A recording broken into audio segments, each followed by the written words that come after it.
Light, sometimes a horror. Feel them all the way through until their departure. Soon another guest will arrive. Welcome them all. There is room enough in the spaciousness of surrender. This precious existence is a hearty stew, each ingredient for our nourishment. This moment, this breath, this life, so sacred, it is enough.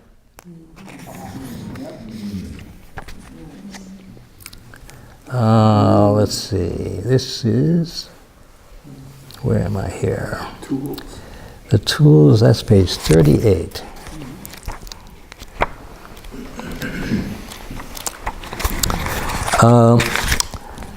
This is a poem about being a therapist,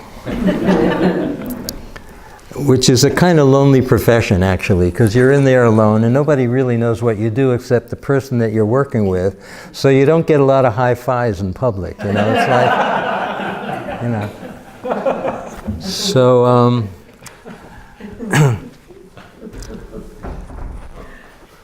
wherever I go, I see these big pickup trucks with their outsized tires and outsized names like Tundra and Ram that conjure up the rugged outdoors. You can't help but notice these trucks with their tow bars in the back and winches in the front, trucks that pull and haul and are filled with tools of every imaginable kind. The guys who drive these trucks are the people who build and fix things and maintain the smooth functioning of our lives. The tools of their craft are manly tools, ropes and ladders and pulleys, shovels and pickaxes, hammers and drills, mowers and power saws. These are the blue-collar men who make things work. They are immigrants and native-born, and the country is the better for it. They hang out at the local tavern, drink beer and watch sports and cuss like sailors. But the work I do is lonely work, not easily seen, and the tools of my craft seem rather puny by comparison. You will not find them in lumber yards or hardware stores. My tools are listening and empathy and a touch of left-brain thinking as I try my best to soothe the pains of those lives that have been wounded by life's tragedies.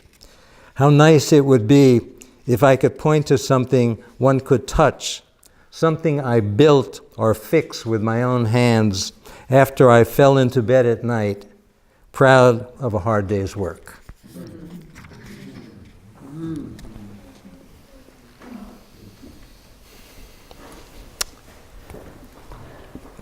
I think I'll skip that one and we're going to go to... Marmouche? Yeah, let's go to Marmouche.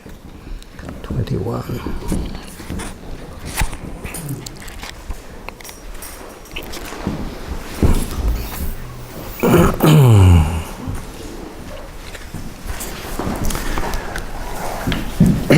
There's a wonderful Palestinian poet named Mahmoud Darwish, and he died several years ago.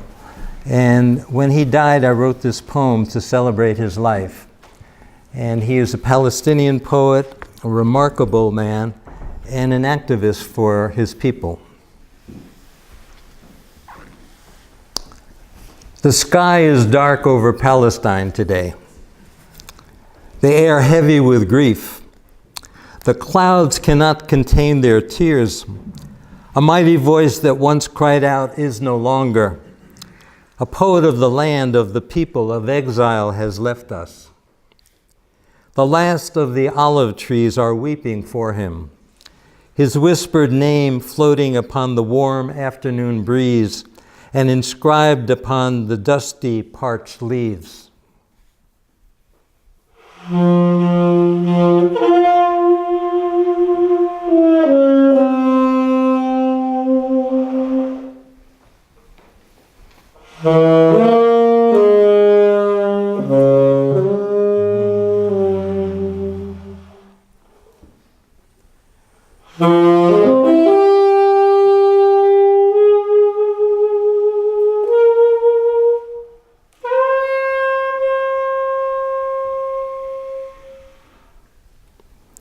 The trees know sorrow deep in their marrow. They have cried out many times before at the relentless approach of the giant bulldozers, cutting deep into the earth with a ferocious roar, uprooting these venerable trees who plead for mercy from those for whom the world once showed no mercy.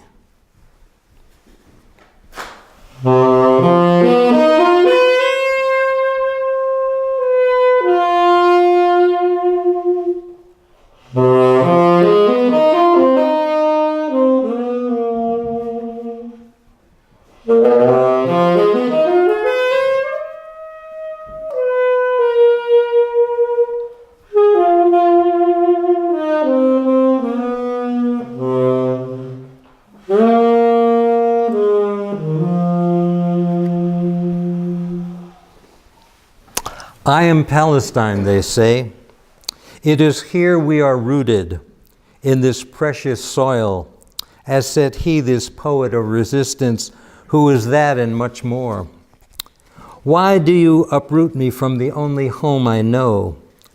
I am but a simple tree that gives shade to the rocks and the rubble, which are all you have left us. Humbly I offer forth olive oil for my people's livelihood. Why does my presence offend you, craze you with murderous rage? Will my annihilation bring you peace? My olive oil is all I possess, my simple gift to life. It is only for cooking, the same in Nablus and Ramallah as in Tel Aviv and Netanya. It is not for bullets and bombs which mangle flesh and crush the spirit and tear peoples apart, but for dignity and for freedom.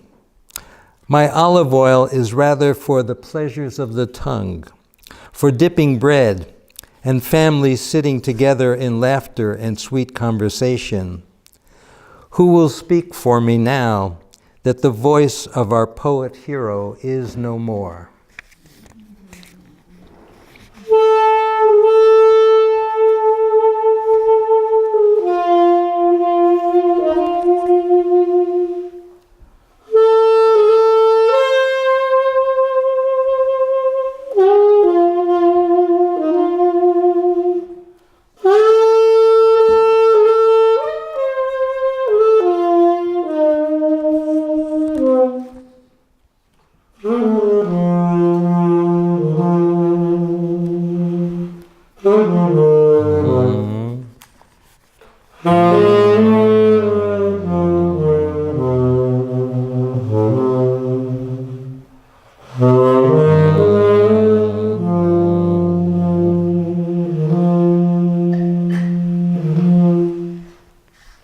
Beautiful.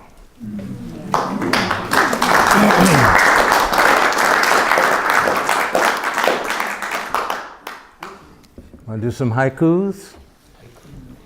Haiku time.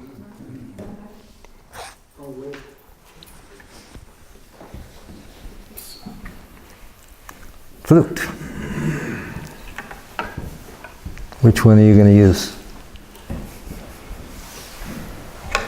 Many.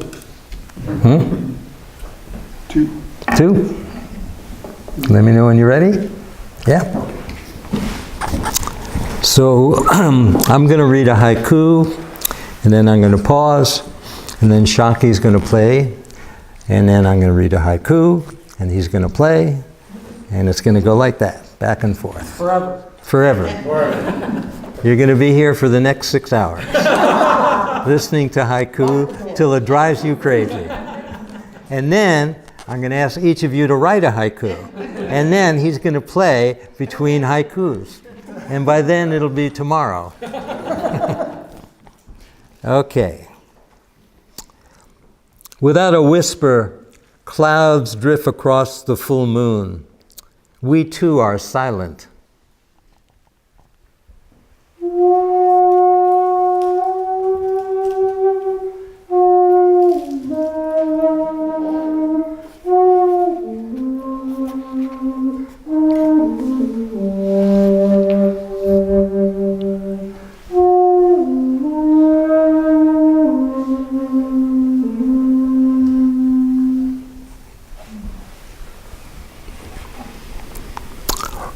Ripple in the grass. Playful cat about to pounce. Just another day.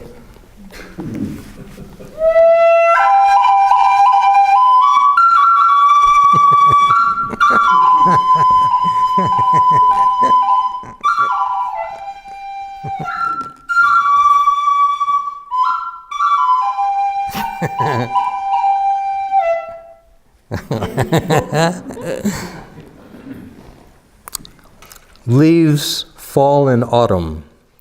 Greet them with an open heart. Death awaits us all.